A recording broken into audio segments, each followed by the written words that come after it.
The spring meetings is one of the two big events of the year in the kind of global economic world. The atmosphere at these meetings is generally shaped by the mood about the global economy and the global economic growth outlook. Basically, all the major economies of the world, if you look at the top five, the US, China, Japan, Germany, and Britain, they all have problems. US growth is probably going to be slower in 2019 than it was in 2018, in part because the fiscal stimulus is going to be fading and there's uncertainty about trade policy. The near-term risks relate to some of the uncertainty around what's happening in Europe, and specifically the Brexit.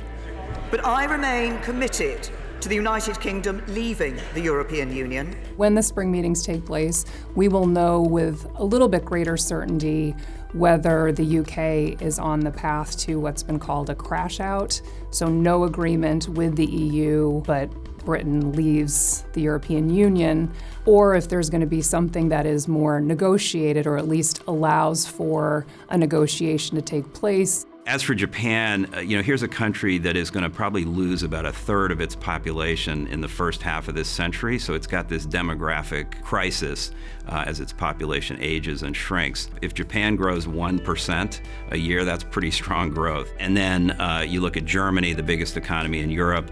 They narrowly missed a recession at the end of 2018. Auto production has been down. Their export sector has really been hit by the slower growth in China and by U.S. trade friction. There's ongoing concern over U.S.-China trade outcomes. The Chinese have made some announcements that some of the structural reforms that the U.S. has been insisting upon are part of China's own reform plan. That's a good sign, but it's also been reported and is widely understood that the final decision maker on both sides will be at the very top. So it's going to be up to President Trump and President Xi as to whether or not they have agreed on a deal. I think there's a lot of anxiety about global economic growth, about trade, about some of the financial strains around the world. I think the atmosphere is going to be very much shaped by those issues, and I expect it not to be as happy as it was a year or two ago.